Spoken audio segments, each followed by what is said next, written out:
تر نن پورې یو کس ته یهودي ویل کېدلو، نن ورسره اتحاد وشلو. تر نن پورې په هغه باندې لیبلې مختلفې لګېدلې، نن ورسره اتحاد وکړلی شو. دې وجې نه سلامونه ملګرو. وای مولانا فضل الرحمن خو یو مارغه دی او چې چا ونیو د هغه دی. د پی ټی آی سره د شمولیت اعلان کړی دی. یقینا د دغې شاته څه وجوهات دي، خو د دې نه مخکې چې د پی ټی آی دپاره کم د عمران خان دپاره چې کوم الفاظ استعمال کړي دي د هغې به څه کېږي؟ آیا د ده سره په اتحاد باندې عمران خان اوس مسلمان شو او پی ټی آی والا مسلمانان شو که نه؟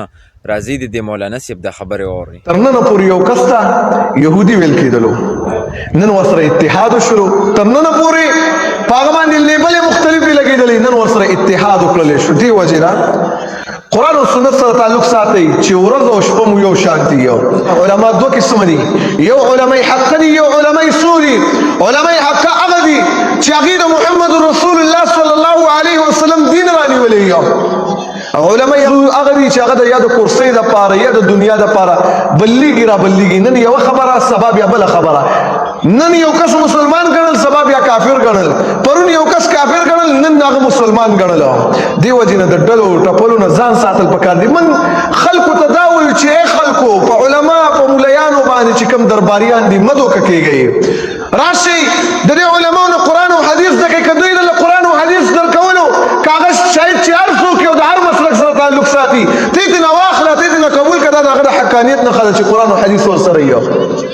او که دی درله نه درکول او صرف درله دا ویل چې دا راکه او هغه راکه او په مړو کې اسقاطونو ته پته مو څلوېښتیو ته او د جمعو شپو ته تاسو ته پته شته ملګرو چې مولانا فضل الرحمن د پاکستاني عوام سره دشمن نه و، خو دغه خبره به یې کوله چې داسې یو مولانا صاحب سره شي او داسې مولانا سلیکټ کړي چې هغه درته د حق خبره کوي.